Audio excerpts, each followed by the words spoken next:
Hey everybody, welcome back to Let's Talk. My name is John, and today here on the channel, we're going to be talking about 2011's Drive and its brand new Sony 4K Steelbook that just came out. And before we get into that 4K Steelbook review, I always like to do a quick film review, and today is no different. So if you want to know nothing about the film Drive, make sure you guys skip ahead to that 4K Blu-ray review right now. So Drive was originally released in 2011, directed by Nicholas Winding Refn. You guys probably know him as the director of Only God Forgives and Neon Demon as well, but he's probably most famous for this movie, Drive. This is really what put him on the map. This was his first United States film, and of course the cast itself is stacked. It stars Ryan Gosling in the lead role. It stars Carey Mulligan, the always underappreciated Carey Mulligan. Bryan Cranston is in this movie right around the time Breaking Bad was really at the height of its success.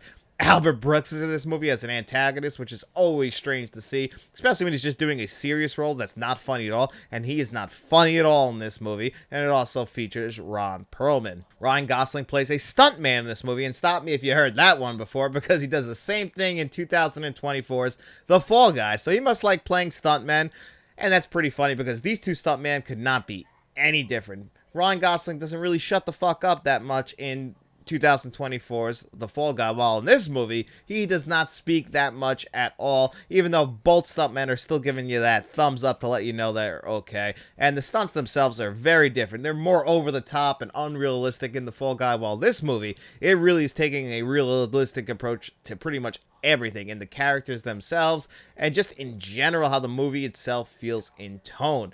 And that's the thing about Nicholas Winding Refn. He knows how to capture a tone, and he captures that tone perfectly. And it's funny because in an interview that I'll talk about a little bit on the Blu-ray release that came out in 2012, he's kind of talking about how he's a fetish filmmaker because his movies kind of have that auteur feel to them. You know, he's an auteur. You know it's a Nicholas Winding Refn movie when you check it out. Like, you know how a Quentin Tarantino movie is a Tarantino movie. Or, you know, Scorsese can actually dabble in, like, you know, it's a Scorsese movie for certain things, but he likes to pay homage to a bunch of different people like Alfred Hitchcock. So sometimes you might not know you're watching a Martin Scorsese movie, but you always know you're watching a Nicholas Winding Refn movie. And this movie, it's based on a book called Drive, and I just think this movie in general is just a very well-made movie. It's done so well. The cast itself is doing a great job. Ryan Gosling, not only does he play this stuntman, but, you know, he also is a driver. So if some people are doing some robberies, they need a guy, they call him up, and he's like, hey, you got me for 5 minutes. No time before, no time after, but I'm your guy for those 5 minutes,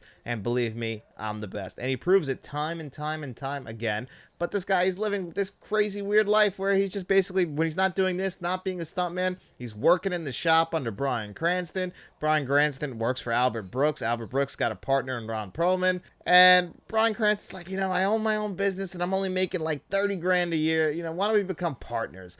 Why don't we, you know, start a race team? You know, we'll start small, but I got us the driver. It's going to be Ryan Gosling. And, you know, everything seems like it's going on the up and up. He's starting to form a relationship with Carey Mulligan and her son. But then, of course, the father comes home, Oscar Isaac. And this is where things get a little bit out of hand. But Ryan Gosling wants to do the right thing while still, you know, catering to his needs. But things get really out of hand with the Oscar Isaac character. And again, this is where the movie kind of makes a hard turn and becomes really violent. And the violence in this movie, it's shocking at times. And again, it's done so realistically. It's done so well. It fits the tone of this movie. And some of the sound in the movie, it scared the hell out of me when this one gunshot goes off. You know, even though I've seen the movie, it still surprised me that it happened because you really don't see it coming. You don't see a lot of the violence in this movie coming because, you know, when you see Albert Brooks, you don't expect him to be this ruthless character that he is. But man, he is ruthless, and it's still, you know, kind of lighthearted because it's Albert Brooks, so you want to trust him. But, you know, maybe you shouldn't. But that's all done in the performances of these characters. And apparently, all the actors said that they were giving grace, you know, bringing their own stuff to it. Bryan Cranston was even saying that he was thinking of new ideas every day to bring to set. Ron Perlman said that. And you can just see it. It seems like every actor is kind of bringing something. They're all unique. They're all kind of fleshed out, even though the movie itself isn't that long. And then that soundtrack and score all fit the movie so well to the point that I still listen to this soundtrack all the time. I just have songs from this movie in my everyday playlist, and it all works. Like, look at the scene in the LA River with him and Carey Mulligan and her son. Without that song, it wouldn't feel that great, and I really do appreciate the film for that. I appreciate the cinematography of this film. It's just so well directed, so well acted. So if by chance you haven't seen the movie Drive and you're not able to check it out on this 4K Steelbook, I think it's one you should check out, and I think it's one you'll definitely enjoy. But anyway, let's talk about this 4K Steelbook. For the rest of your life, you're going to be looking over your shoulder. Well, here it is. Drive on 4K Steelbook, courtesy of Sony Pictures, and this will replace my 2012 Blu-ray, also from Sony. And you know what? This Blu-ray, it ain't too bad, to the point that they packed that Blu-ray in here as well. So it's the same exact Blu-ray. So if you have this one, it'll be the same one that gets packed in here.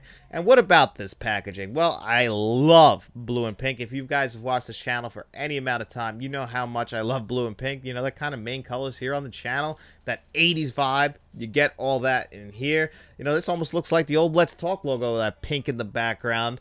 You get Ryan Gosling on the back as well, that iconic jacket, which was very much featured on the design for the Second Sight 4K Blu-ray release. And I imagine it's probably the same scam. The only big difference is the disc itself is bigger for the Second Sight 4K Blu-ray release compared to this one, which means that there's going to be less compression on that Second Sight release. Now, if you guys want to check out the Blu-ray.com review of this, because I don't have the Second Sight 4K Blu-ray to compare this to, I'm only going to be comparing that 2012 Blu-ray to this 4K Blu-ray. But that reviewer said that there was almost no difference, at least to the naked eye that he could see, or she could see, of that 4K Blu-ray release of Second Sight and this one from Sony. They couldn't really see a difference in them. They would have to like screenshot comparisons.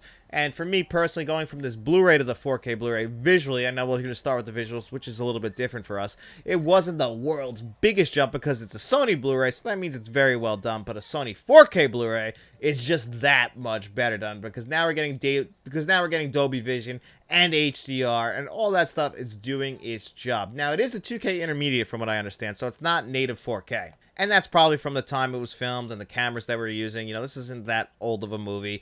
They were just really already in the time where we're using digital cameras. So you're not really there looking for all the film grain or anything like that. So when you do jump to 4K Blu-ray, it's not going to be the world's biggest jump. It's just going to be really noticeable in the brightness and in the colors, because we're getting the movie brighter while still hitting those deep blacks. And then, you know, you're just looking at the colors now. Very, you know, there's a scene in the movie where they're inside of a pizza place, Albert Brooks and Bryan Cranston, they're talking, and the windows themselves are painted like red and white. Now, on the Blu-ray, that's going to look pretty flat.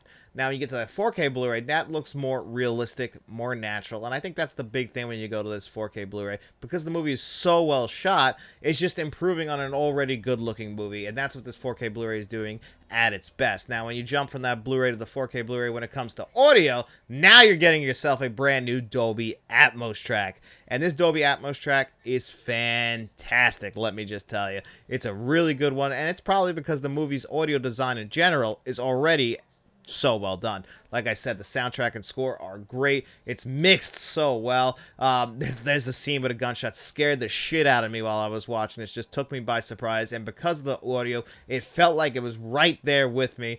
Just, again, so well done with this Dolby Atmos track. It's almost reference quality. I'm not 100% sure if it's the same one again on the Second Sight release.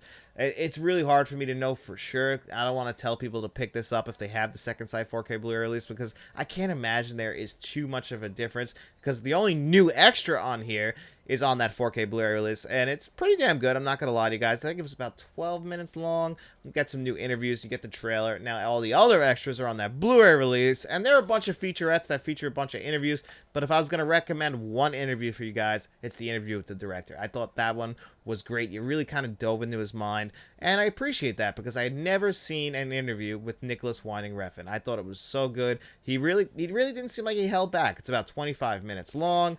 And it's one I could definitely recommend, especially if you guys haven't listened to this directed talk that much. Some people love him, and especially after his last two films, some people really hate him. And I think he's fascinating, and I've always really enjoyed his movies, so it was really cool to finally actually hear him talk. So I could definitely recommend that featurette if you're going to listen to any of these extras.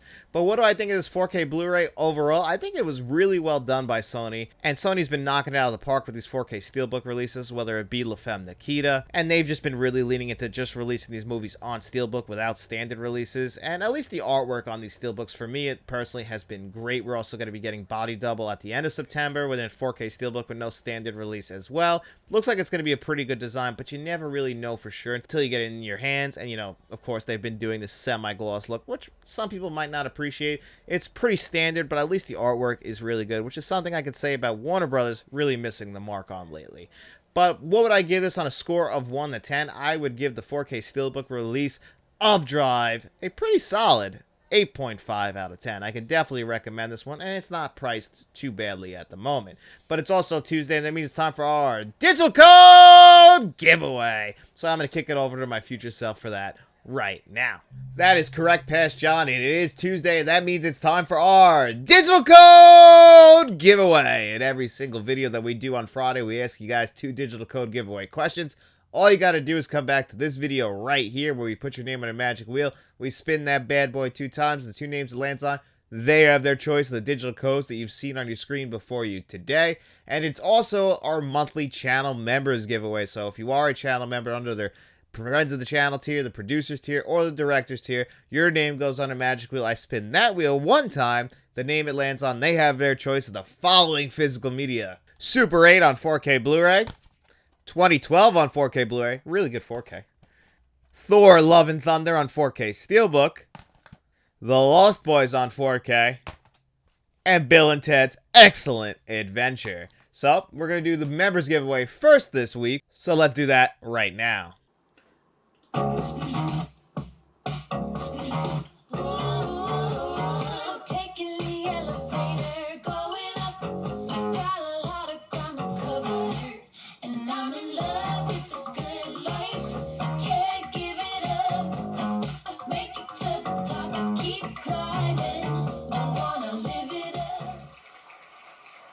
Alright, congratulations, J4Ax. So that's Jack. I believe he's won a couple times in the past, so you know how this works. Reach out to me at my email address, letstalkentmt@gmail.com, or Facebook, Instagram, and X, and just let me know where to send that bad boy to. And now let's spin the digital code magic wheel twice and see who those 2 winners are.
And there you have it, the master of fresh and levitating through time. Both of you have also won in the past, so again, reach out to me at my email address, and also let me know which of those digital codes you want. And as long as the other winner didn't take that digital code is all yours. So we do the membership giveaway every single month, so if you're a channel member, we will be doing our September one at the very beginning of October, and our digital code giveaway is every week, so make sure you guys come back to this Friday's video so we can do this all over again. And thank you guys all for entering into the digital code giveaway. It means a lot. I really do appreciate it. And if you guys do want to become a channel member like John Doe Juggalo, Jason Martin, Mr. Smelly Potato, and Frank from Frank's Media and Reviews, you can look for all that information in the description below, but there's no pressure at all. We just appreciate you guys checking out this video, and all we really hope is that you enjoyed it. And if you did, don't forget to like, share, and subscribe.